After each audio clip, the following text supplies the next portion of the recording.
Il n'est pas question que ce soit une affaire des femmes pour les femmes. Il faut que ce soit une affaire de tout le monde, à commencer par les hommes pour les femmes.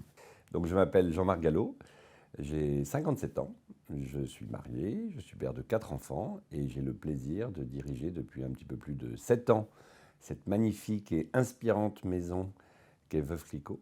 Au début du 19e siècle, quand elle perd son mari très jeune, puisqu'elle a 27 ans en 1805 quand il décède, tout le monde autour d'elle-même essaye de la dissuader, à commencer par son beau-père de reprendre l'entreprise, sachant qu'une femme n'avait pas le droit de diriger une entreprise, sauf si c'était une entreprise familiale et qu'on était veuve.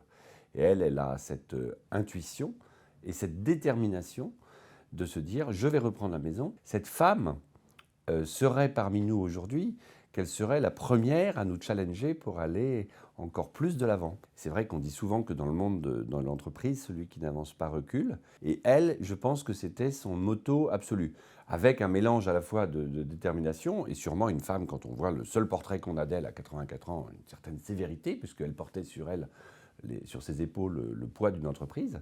Elle avait même une responsabilité sociale, puisqu'elle a créé, je crois, une des premières maisons de retraite pour les salariés de la maison Clicquot, donc elle était responsable.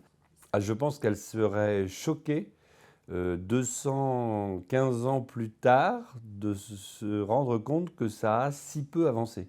Oui, il y a des très belles réussites de femmes entrepreneurs, mais comme vous le citiez, le baromètre Veuve Clicquot nous montre que, en termes de barrières sociales, de barrières sociétales, que ce soit 15% seulement des fonds pour des créations d'entreprises dans la tech, que ce soit aussi que 2% des dossiers qui soient évalués pour des femmes, c'est des chiffres qui sont absolument affolants aujourd'hui. Donc je pense elle serait en révolte. Commençons déjà par mettre en avant des femmes entrepreneurs en France. Un chiffre juste, 93% des femmes en France qui voudraient entreprendre souhaitent avoir des rôles modèles pour s'inspirer, et seulement 14% d'entre elles peuvent citer une femme entrepreneur, ce qui est absolument effrayant.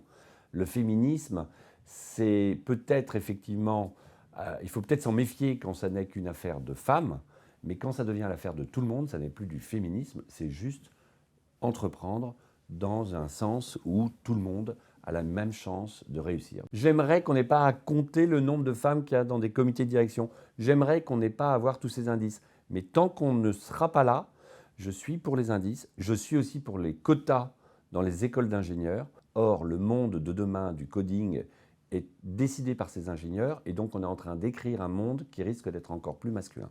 Donc il faut, pour un certain nombre d'éléments, peut-être forcer le trait. Donc s'il faut avoir des quotas et que les entreprises soient à la fois plus exposées, mais aussi plus en interaction avec les pouvoirs publics, faisons-le. Visible, en fait, ça serait le rêve qu'on n'ait pas de commentaires à faire sur le fait que la personne qui est en face de soi soit un homme ou une femme. Le jour où nous ne serons plus à description du genre, ce sera gagné. Mais j'ai peur, pour en revenir aux 220 ans de Madame Clicquot, si elle était parmi nous aujourd'hui, que la route soit encore un petit peu avec quelques écueils devant nous, mais allons-y.